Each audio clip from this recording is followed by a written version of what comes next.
Today we have a new radio. Don't ask me how it's pronounced. I believe it's Paillard or something like that. It's manufactured in Switzerland, I think. The year of manufacturing is about 1940, between 1939 and 1941, I think. And what we can see, it's quite little radio, not that little, but for its size, I can tell you it's pretty much heavy, about 10 kilos, that's for sure. So far, mechanically, it seems that it's working quite nice.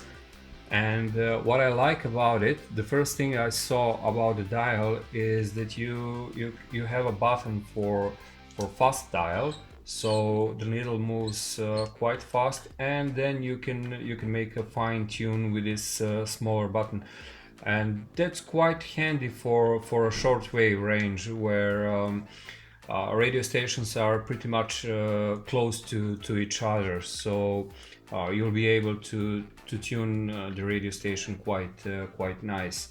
And we have two more buttons. Probably this one is for the volume, and that one, I guess it's tone selection, maybe band selection. It has three bands. AM, this is a broadcasting band, and shortwave and long wave band. There is one additional button at the left side. You'll see it later. I don't know what is that for. Maybe for tone control or something like that. It is not damaged a lot. It has some marks, scratches. Well, it's almost 70 years old and a little bit more.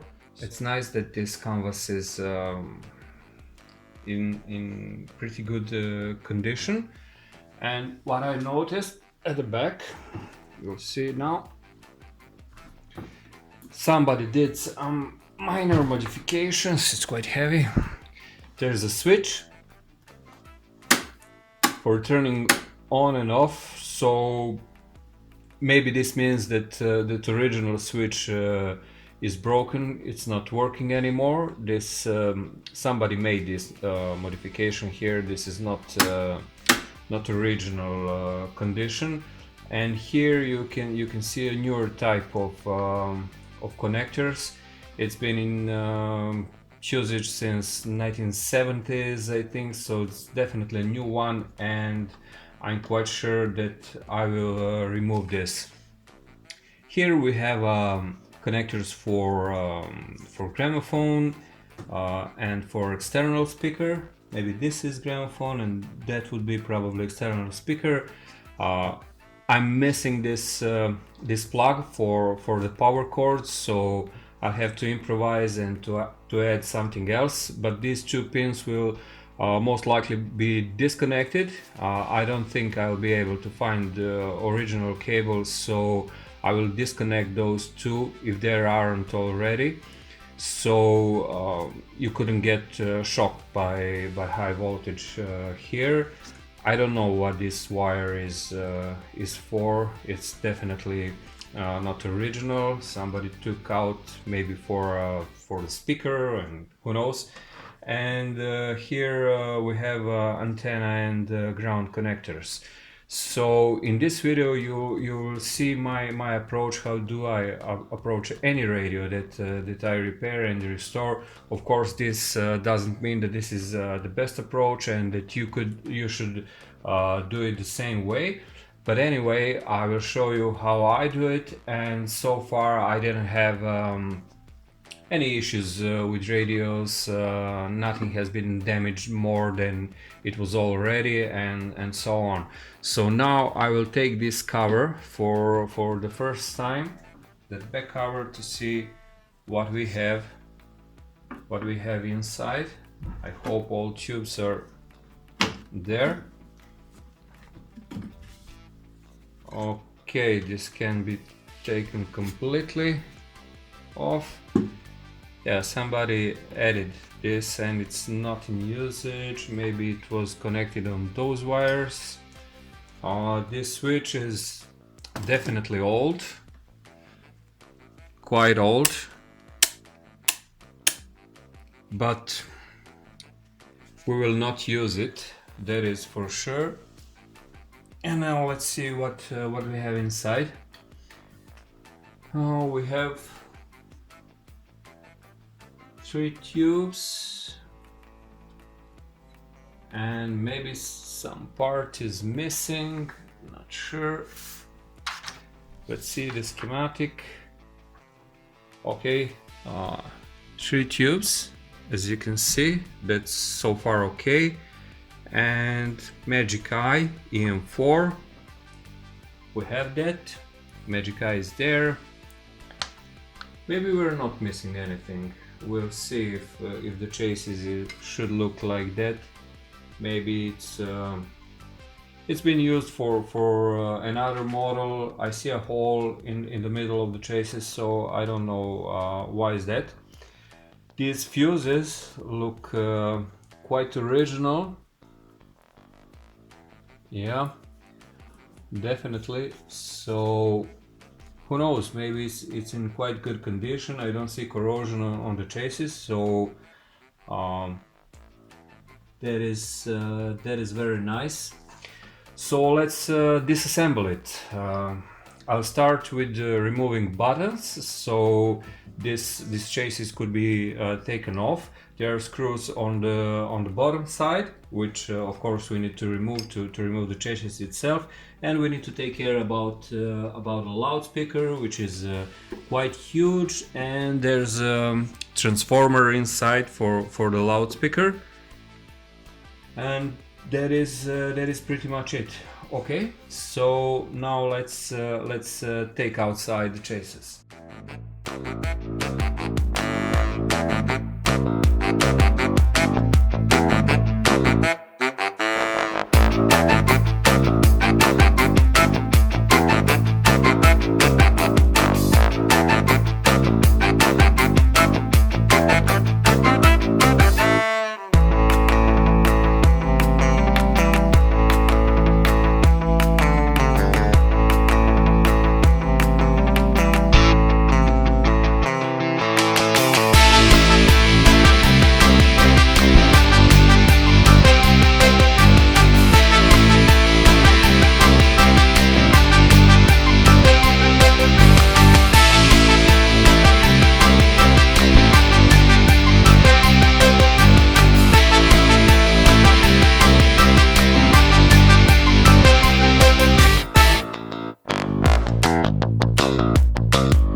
It seems that this is just connecting the coil wire with a transformer and nothing else.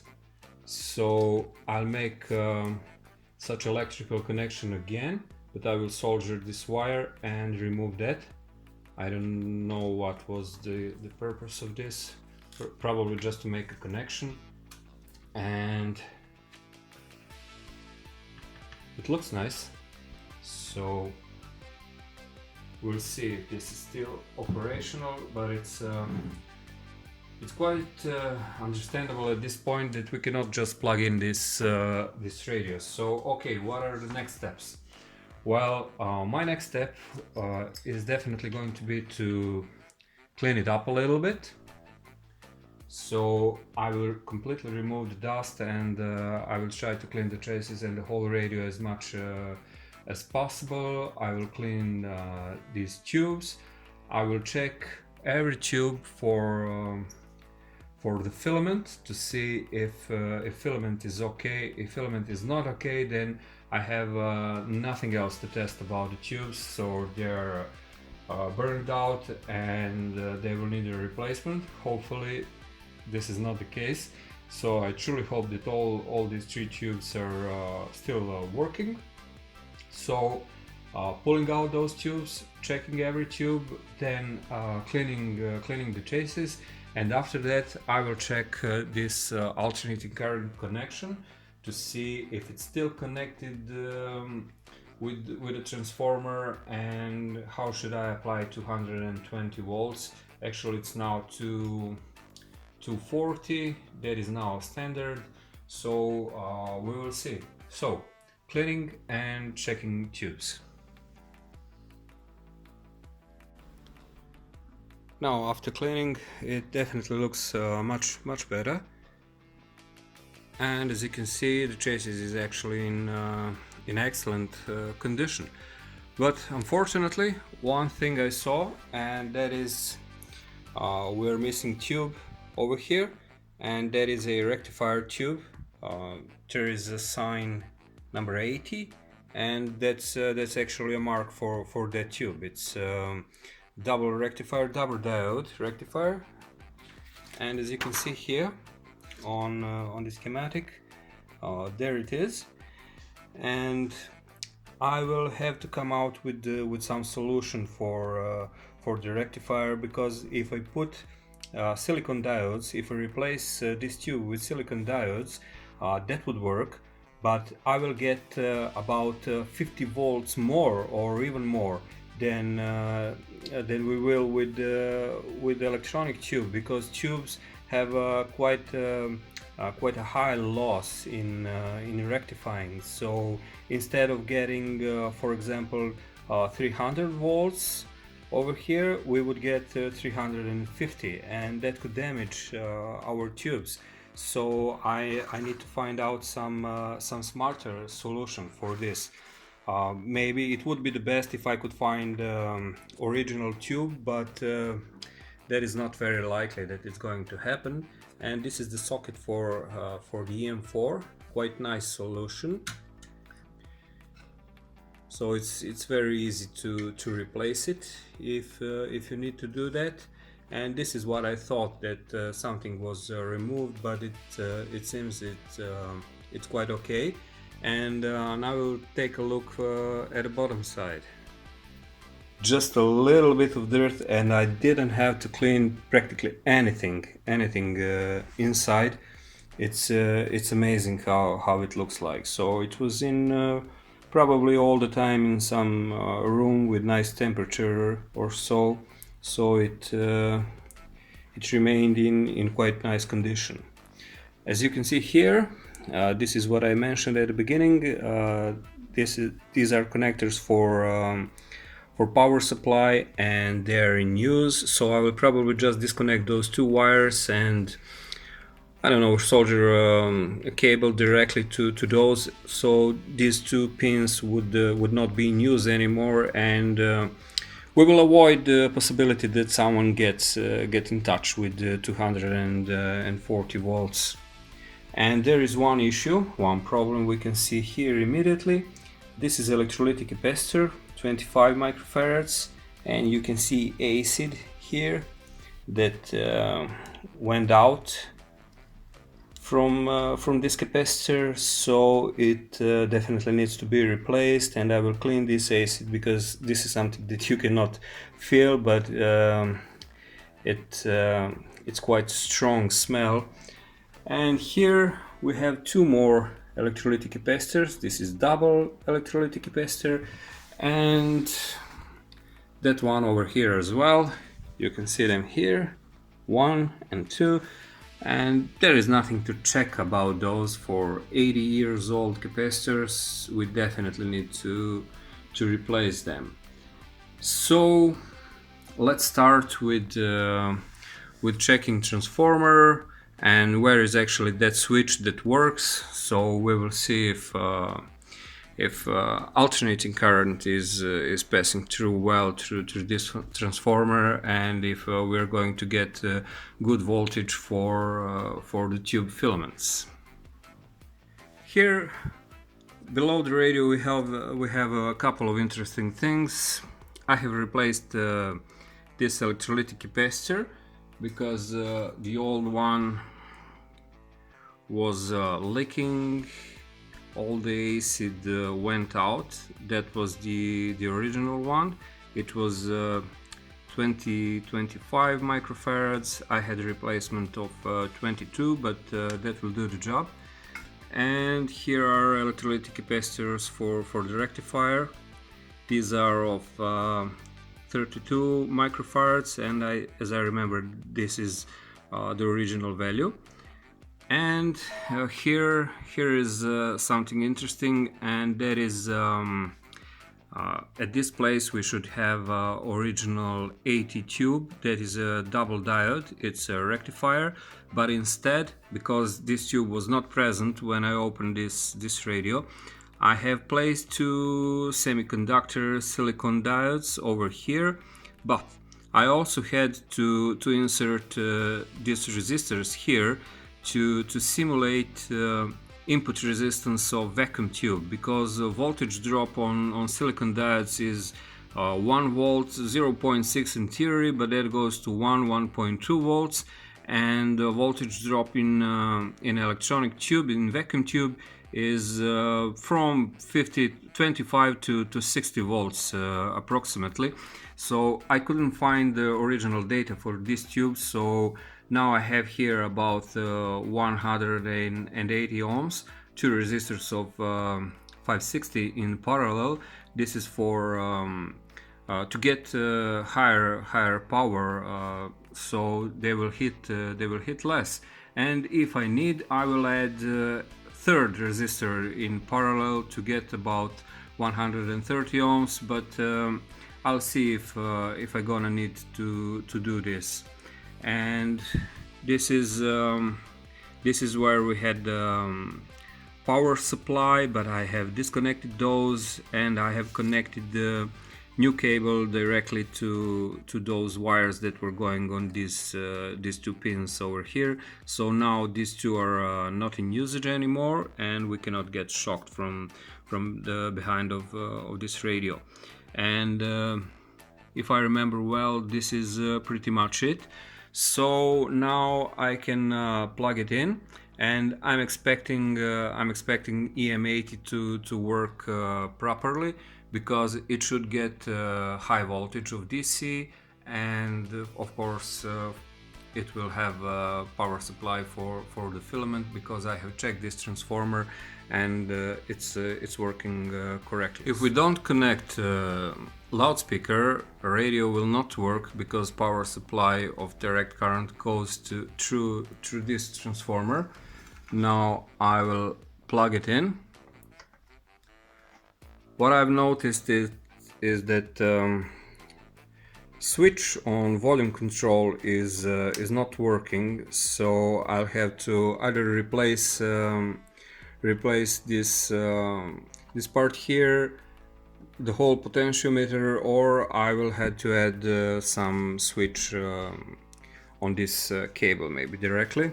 So now let's see Let's see, EM80, and there you go. This light bulb is affecting good view a little bit because it's introducing additional light, but as we can see now, just to focus it a bit more, okay, this is it. So EM80 is working, and that's a good sign. Of course I can measure it, but that's a very good sign that we have high voltage on our tubes.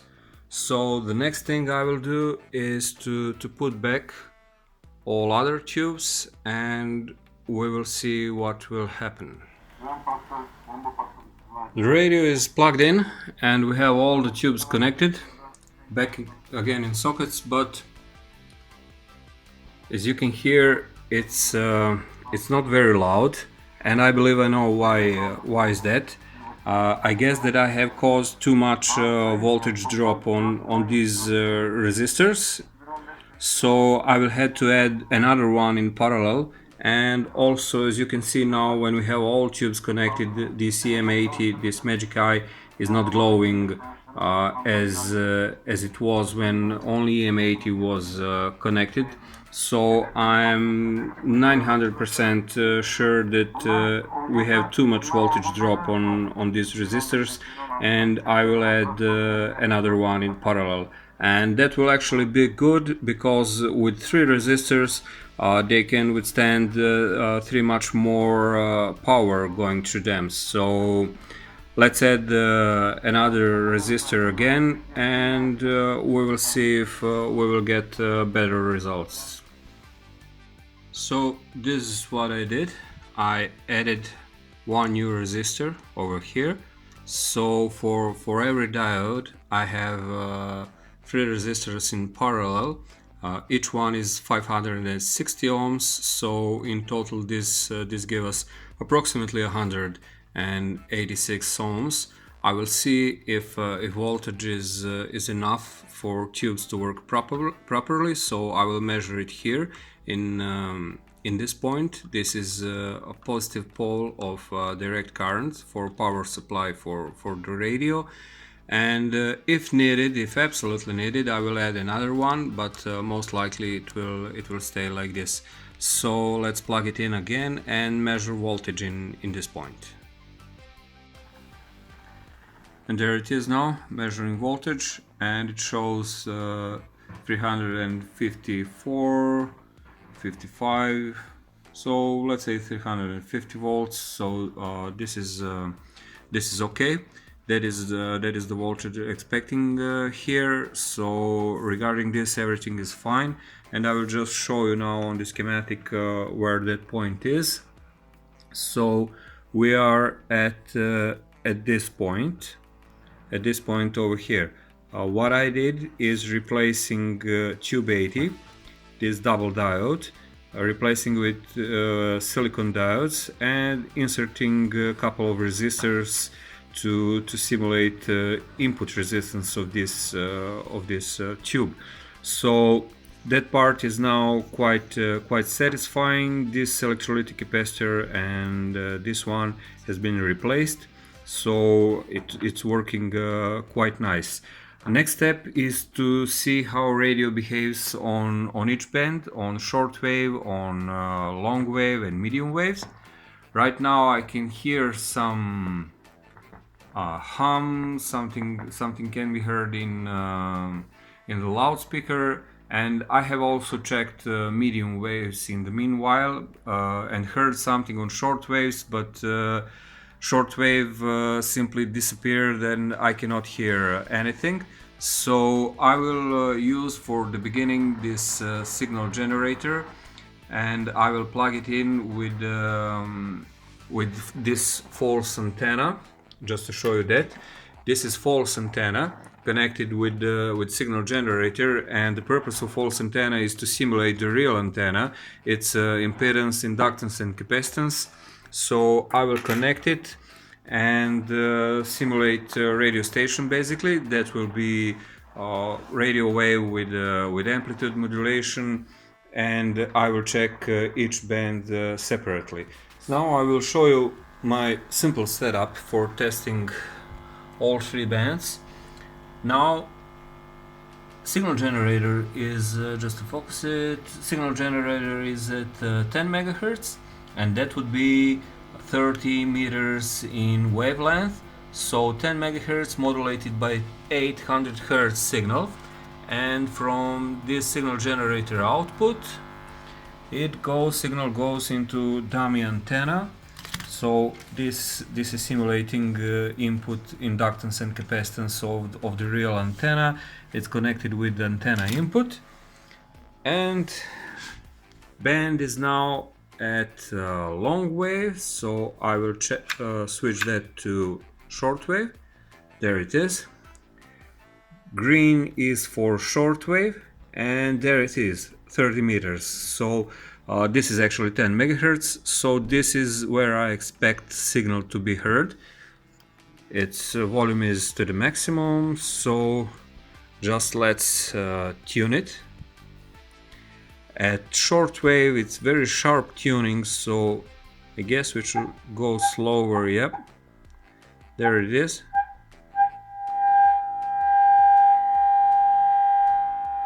But it's nice signal, but not where I'm expecting it. It's at 27 meters instead of 30. So let's go to medium wave, and I will choose, let's say, 500 meters. It's easy to calculate. That should be 600 kilohertz. So let's switch to kilohertz. There it is. And let's go to 600. There it is, 600 kilohertz. Let's see what we have.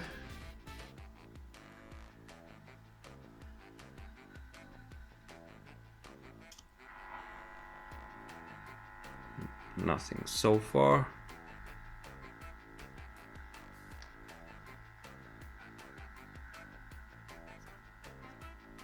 Not sure why. Oh no, I have wrong frequency set. It's not hertz, not kilohertz, but hertz. Okay, I did a little bit of hurry. So now it's 600 kilohertz. There it is. So it's somewhere about 400. It's difficult to focus. 460. So this is wrong. This is wrong as well. But anyway, I just want to see if all bands are working. Later I will deal with this. Since all bands are slightly off the frequency, I don't think it's related with the intermediate frequency part or any capacitance, resonance and so on. It's probably this dial, because I have seen that it goes completely to the left, but it stops somewhere around here. There is a little screw at the bottom, so I can move the dial left or right. So I will tune this later. And now we are at long wave, so 1500 meters is about 200 kilohertz. So this is 200 kilohertz, and yet again we are changing frequency to 200 kilohertz. This is it, 200 kilohertz. Let's see.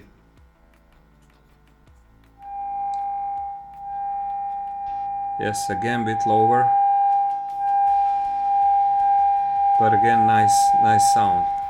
And there it is, exactly at 30 meters.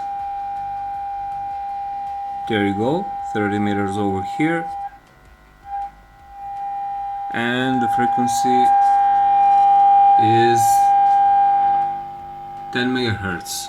So let's go now to, let's say, 200 kilohertz. Let's go to 600 to see if we will be at 500 meters on medium wave. So let's get back to medium wave. This is medium wave, and tuning to 500 meters, and exactly 500 meters. So you can see this is very nice tuning.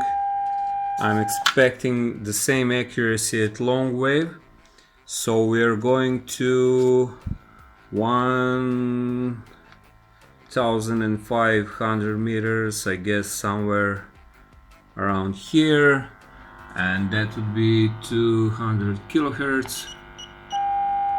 And there you go. At the same moment I have changed to 200 kilohertz, as you can see.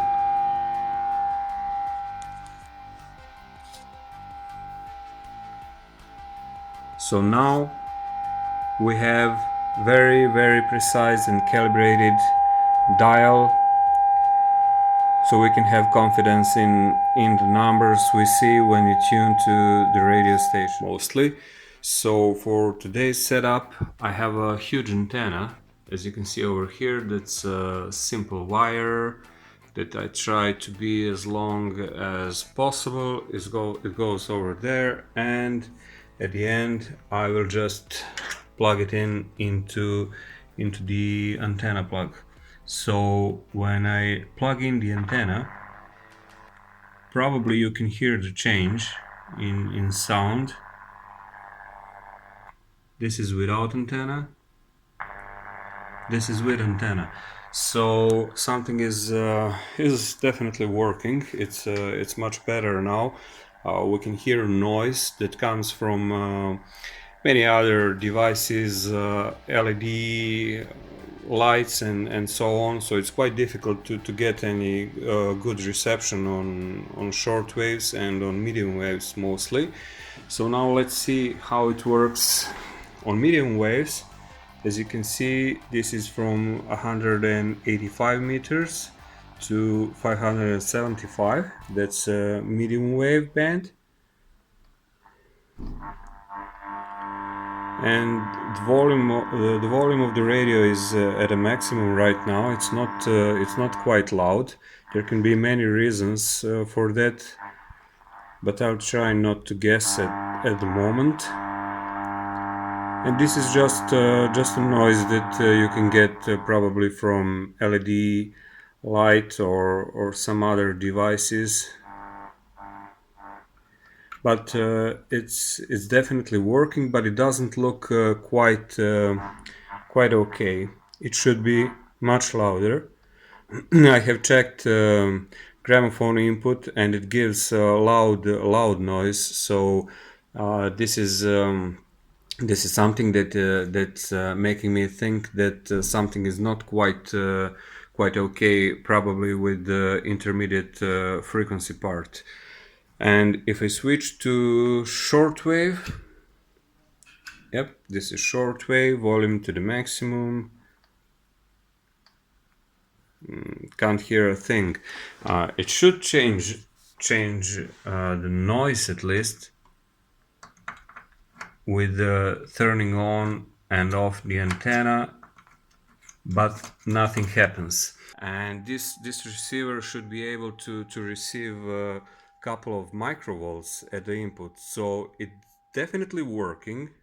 I can tune to the exact frequency. I can hear the sound which is being demodulated, so that works. Local oscillator definitely works, because we could not tune to the correct frequency, but probably something in intermediate frequency part is not working. And this is first intermediate frequency filter. I will show you this on the schematic. And this is exactly here. So I suspect on EBF2 it's not working correctly, or any part within this intermediate frequency section is not working correctly. Maybe EBF2 gives low transmission of electrons. We can check that out later, but the simplest thing is at first to check the resistors and capacitors in this part, and voltage of course. So this is a part that I will check now, and hopefully I think that it will be some simple solution, because if EBF2 is giving low transmission, then there is no other solution but to replace it, to find a better tube, and that could be quite a difficult task.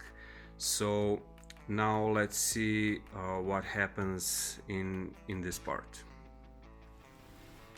Now moving on.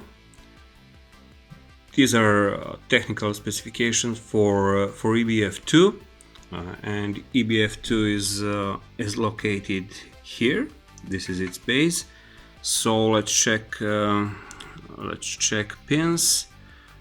This is filament. This is external shield that should be grounded, and next is anode, then G2. My next task is to check voltage on anode, to see if this tube is getting correct voltage to work after all, because we're definitely somehow losing amplification in intermediate frequency part. So filament, then one pin, and next pin is anode. And let's check it at the tube base. This is filament. Those wires black and red. There is a pin marked with M, that's external shield of the tube, and it's grounded, so this looks correct. We're at good track, and that should be anode. As you can see, it has shield.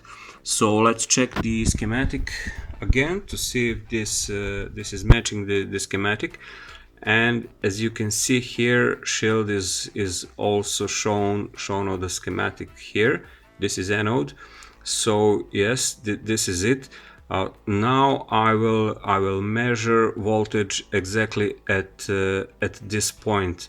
So we need our instrument to be set up on high voltage. Currently it's measuring resistance. High voltage DC, I will set it at 1000 volts, because I'm expecting to measure something between 250 and 350 volts at this point. So we're measuring voltage between the chassis and anode pin over here. So let's do this. That gives 0 volts. So definitely not working correctly, which is good and bad. Of course it's bad because we have a malfunction, and it's good I hit it the right spot. Yep, no voltage. So anode part is not getting direct current voltage at all. Next is, of course, to see where that voltage comes from. I'll turn off the radio. We don't need it anymore. What we need is to check power supply for the anode. It goes here over the primary coil of intermediate filter, then over 10 kilo ohms resistor. So of course we will check this resistor as well. Then it goes here, and it gets directly to this electrolytic capacitor right after the rectifier. So the only part between this electrolytic capacitor where I already measured 355 volts. So between the power supply and the anode we have only this 10 kilo ohm resistor, and of course primary coil of intermediate transformer. I hope it's not burned out. It would be very difficult to replace this part, but much easier to replace this 10 kilo ohm or 10,000 ohms as it's written on schematic resistor. So let's see where that could be. If you check the outside, this is intermediate transformer, intermediate frequency transformer. So this is its base, and what is this resistor? It's 10 kilo ohm resistor. That should be it.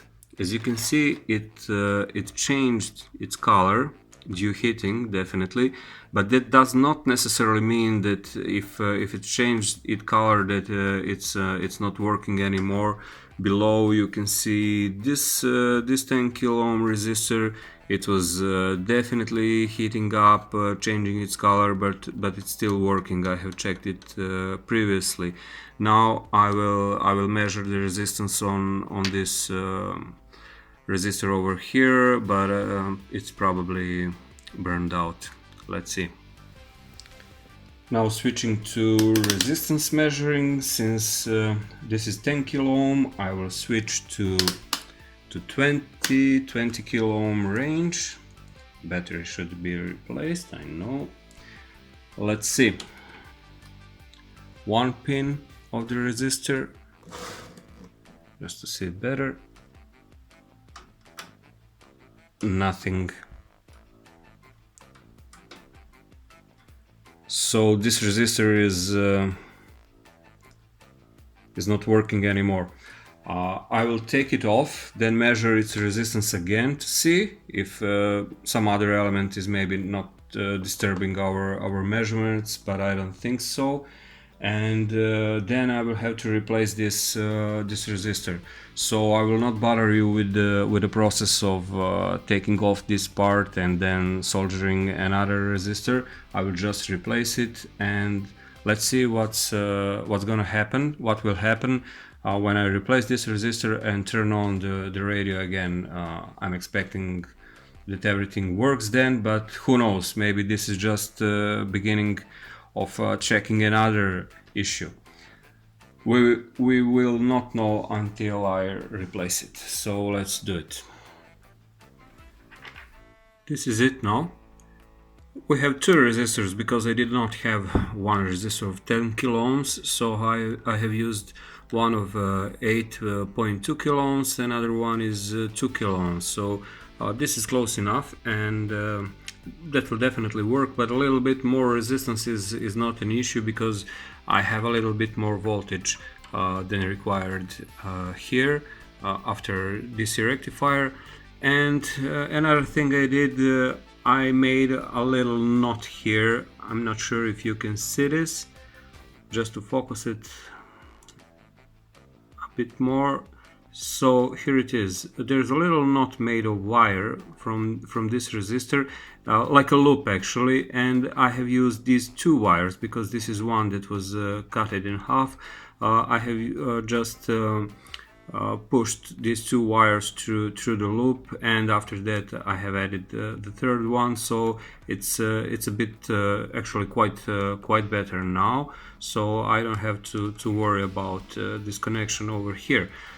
Anyway, what I have to do now is to plug it in again and to repeat the experiment with signal generator and oscilloscope, and after all just to listen if there is any change in receiving radio stations. So next thing is repeating the whole experiment, actually measurement again. Here we go, we have the same setup, so I'll definitely need to turn off the light. Okay, definitely the same setup, 0.05 amplitude, AM modulation. I'm using 800 Hz to modulate this 10 MHz signal. This is just a hum showing now on oscilloscope screen, and the radio is on. Now false antenna is plugged in, so this is where we are getting a signal from the signal generator. Now I will tune to the exact frequency at 30 meters, that is 10 megahertz. Already louder, but this is not to the maximum. Yeah, I cannot even turn it to the maximum. It's it's painful for the ears. And take a look at the signal now. Now I am at 0.1 volts. I'll switch to 2 volts per division. This is 2 volts per division. Now I'll try to... Yeah, definitely too loud. So my conclusion is that it's now working okay. Now just let's plug in the real antenna, not false antenna. So signal is now lost because I have pulled out false antenna. Now listen to this. And this is on shortwave.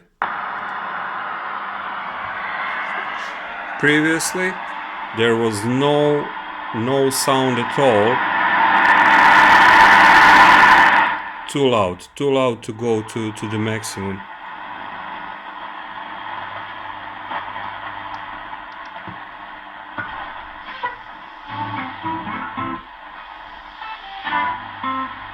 And there it is.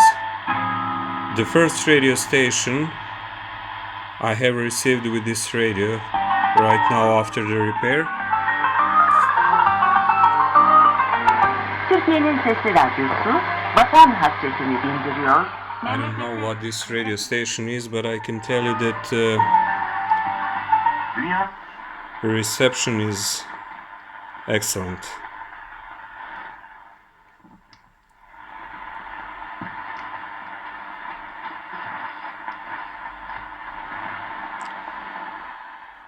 So, what is the conclusion with this radio? As you see, we could get false positive results basically when we plug in our signal at the antenna input, signal from the signal generator, because this intermediate frequency amplifier was not working at all. But with large enough, with high enough actually signal at the input, this signal from the first tube could actually go through the EBF2, even if that tube wasn't working correctly. It did not have anode voltage at all, and it managed to pass through the intermediate frequency transformer and get into the ECL11 to be demodulated, and after that we could hear the signal in our loudspeaker. But that was way below amplifying that this radio should basically do. So after replacing, let me see, this resistor over here, we had our intermediate frequency amplifier working absolutely fine, and we could hear that characteristic noise for the shortwave when I have plugged in real antenna. So this is it. You saw how to detect issues with intermediate frequency part and how to resolve them.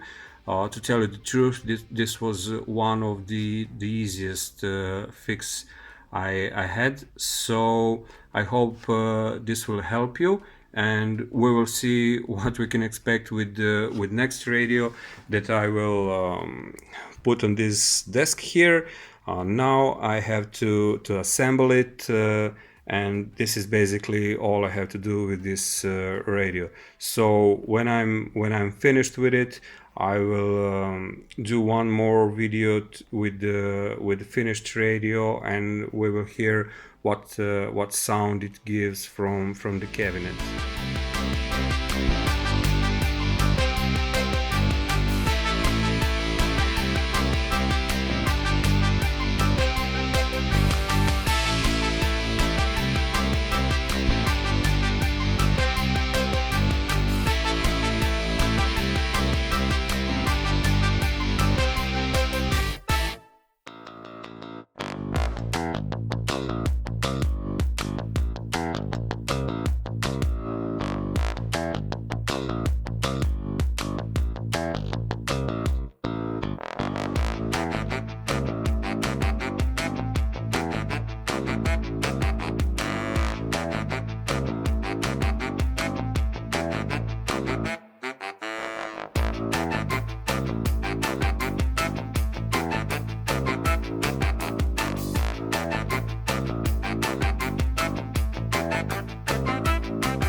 And this is the final result. There it is. As you can see, at least as I'm concerned, it turned out to be pretty nice radio. I like the color of the cabinet. Those scratches are quite less visible now. Shiny metal bars here. And we have 3 buttons. This one used to turn the radio on and off, but the switch is broken. And now it's just for the volume. This one is for tuning. This bigger button is for fast dialing, let's call it like that. The needle moves quite fast across the dial. And this one, this little one, is for fine tuning. You can see how slow the needle now goes. And to the right side we have band switching and turning on the gramophone input that is labeled as the pickup. This is a short wave band, medium wave band and long wave band. I leave it on short wave band. There I should find most of radio stations nowadays. And on the side here, on the left side, we have a small button that is most likely for the volume tone control. We will see how that works. It has 1, 2, 3, 4, 5 positions. On most radios I used to find 1 or 2 positions, or maybe even 3, but 5 positions didn't find so far. Okay, now I will turn it on because the switch is on the back side. It's over here. Now I'll turn it on and let's see what kind of a reception we're gonna have. Okay, I turned the light off to have a better look at the dial, and this is shortwave, very nicely illuminated. It has a special light bulb just for that. And now I will use fast dial to see if there is any radio station, and you can hear this noise, this buzzing, and it mostly comes from LED lights and neon light bulbs. So it's something that I cannot avoid at this moment, because all I have is quite long wire that is picking up for antenna, that is picking up every noise around. Now to use fine tuning. Yeah, it's quite handy to have such fine tuning. Magic Eye is at the end of life, so it doesn't give much illumination, but it works. As you can see, it works. All I would have to do is to replace that tube. Let's see if we can get anything else.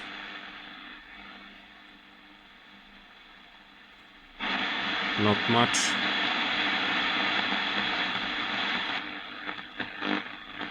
And it's stormy outside, so not much of a reception.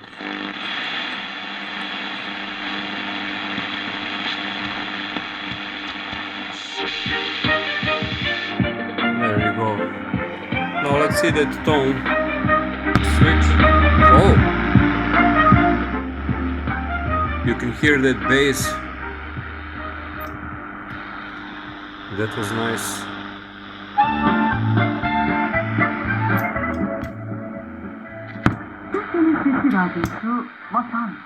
This is probably only for the voice.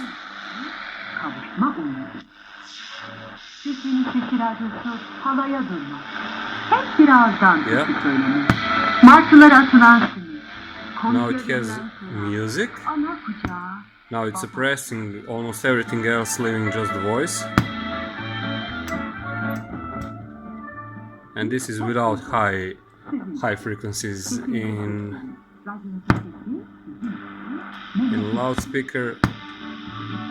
Something like this is probably the best. Okay.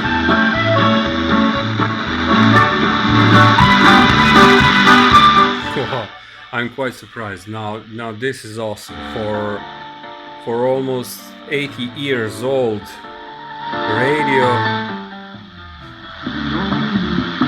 It's very, very loud.